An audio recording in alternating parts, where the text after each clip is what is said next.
आजच्या या मंगलमय प्रसंगी सायंकाळच्या वेळेला नालंदा अशा पद्धतीने या ठिकाणी सर्व आपल्या धम्मसहलीतील सर्व उपासक नालंदा विश्वविद्यापीठाला या ठिकाणी भेट देण्यासाठी आलेले आहेत. आपण बघत आहोत या ठिकाणी बाजूला तिकीट घर आहे.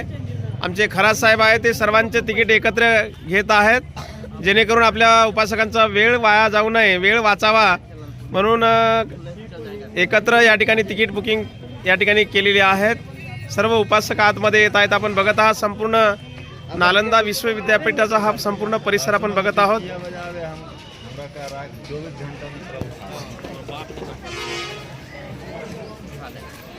गुरुजी जी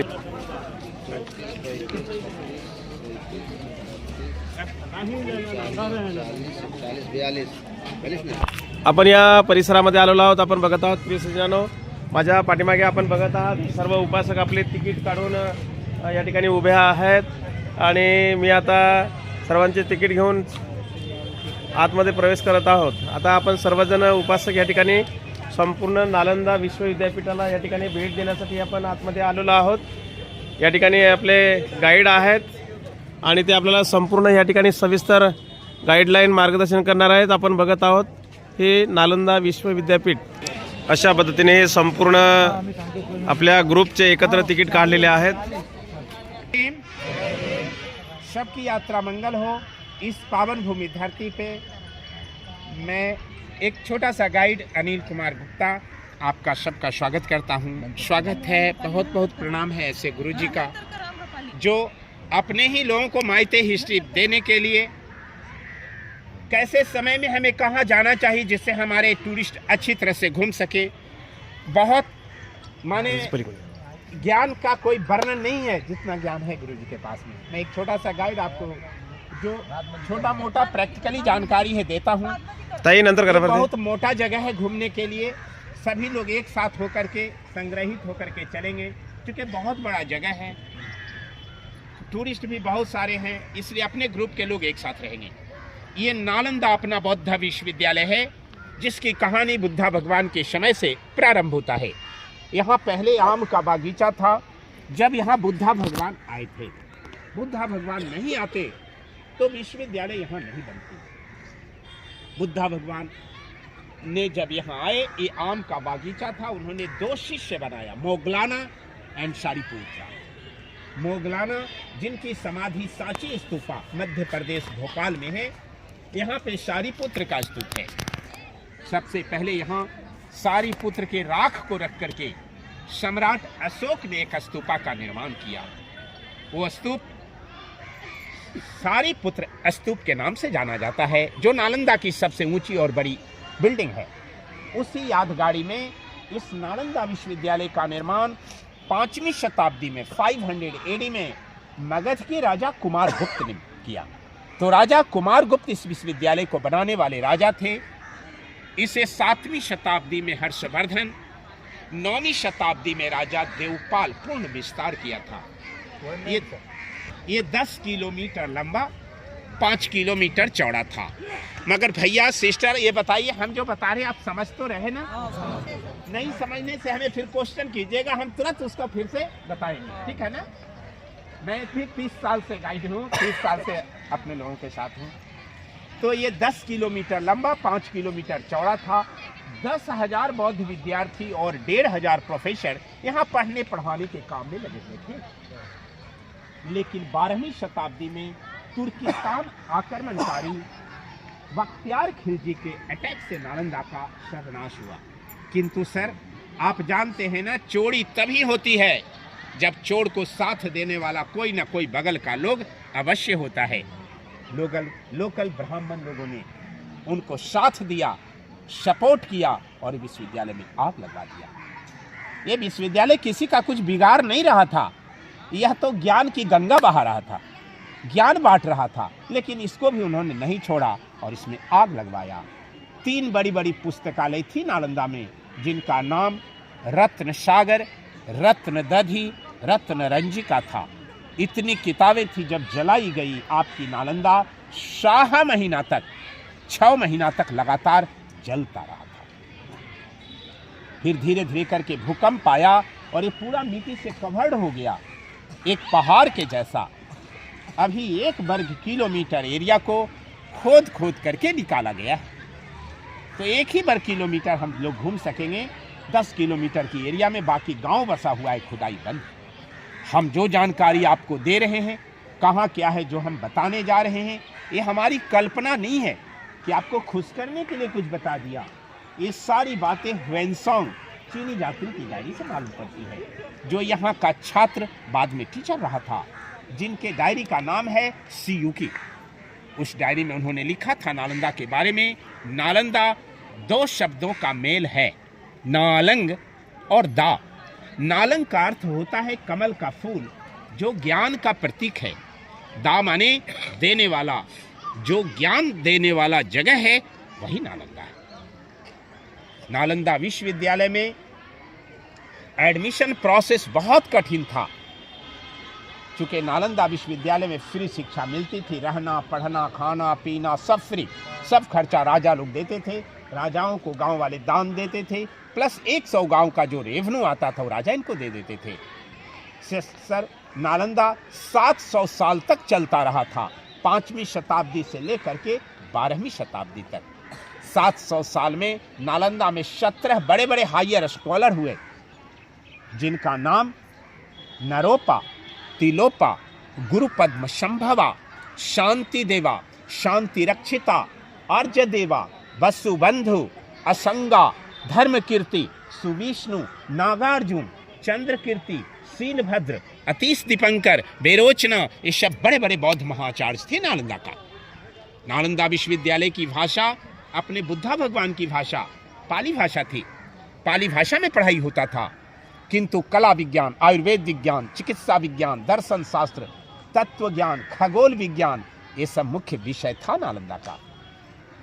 नालंदा विश्वविद्यालय में एडमिशन के लिए 4 भव्य गेट थे, जहां द्वारपाल टेस्ट परीक्षा लेते थे।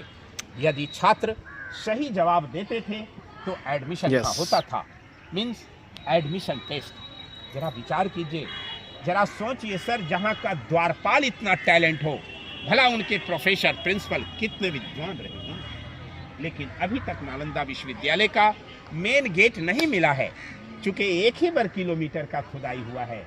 अतः एक छोटा सा रास्ता सामने में दीवार काट करके बनाया गया है, जिससे हम प्रवेश करने जा रहे हैं और घूमकर हम लोग उसी से वापस बाहर आएंगे।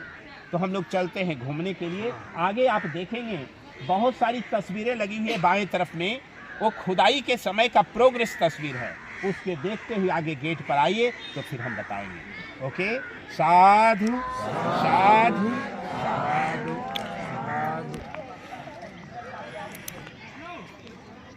संपूर्ण नालंदा विश्वविद्यापीठाची या ठिकाणी माहिती घेऊन आता नालंदा विश्वविद्यापीठ बघण्यासाठी आतमध्ये आता सर्व उपासक जाताना आपण बघत आहोत।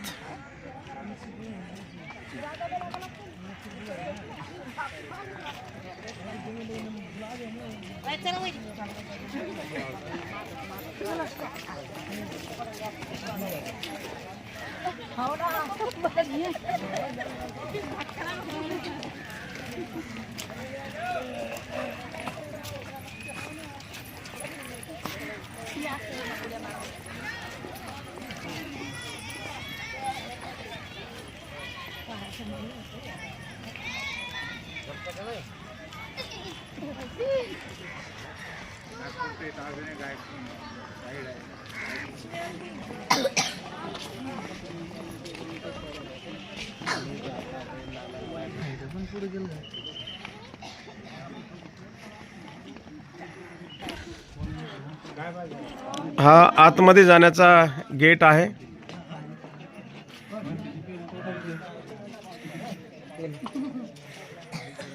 एका साइडला उभे राहा इकडून। मैंने आपको बताया था नालंदा का अभी तक ओरिजिनल गेट का पता नहीं चला। यही रास्ता है जो दीवार काट करके बनाया हुआ है। अतः इसमें जो सीमेंट का सपोर्ट है ये बाद में दिया बचाने के लिए, चूंकि इसका खोद काम अब बंद है। भारत सरकार पुरातत्व विभाग इसका देख रेख कर रही है। ये सब जो आप देखते हैं ये ओरिजिनल दीवारें हैं, मगर ये थोड़ा साफ लग रहा है, ये गंदा लग रहा है। साफ का कारण है कि केमिकल से दीवारों की धुलाई का काम चल रहा है। तो इधर धुलाई हो गया है, ये नहीं हुआ है, यही दोनों में अंतर है, किंतु दीवारें सब ओरिजिनल है।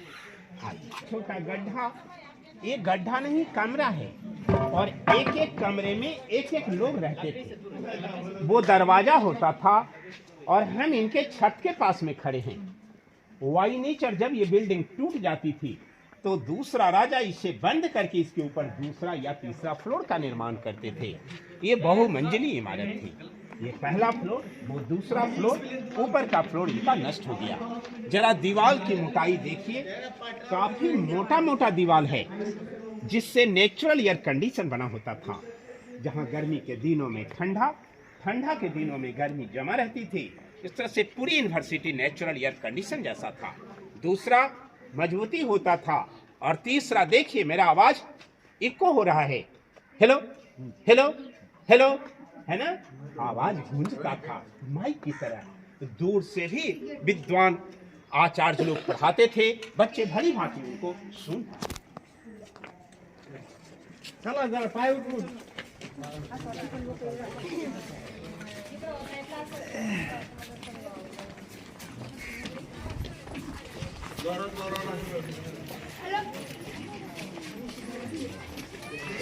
साइड हो जाइए जरा।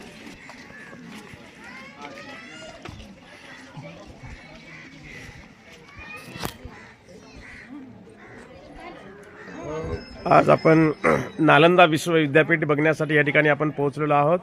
आपण संपूर्ण या नालंदा विश्वविद्यापीठाची आपण सर्व या ठिकाणी माहिती घेत आहोत। हा संपूर्ण परिसर आपण बघत आहोत।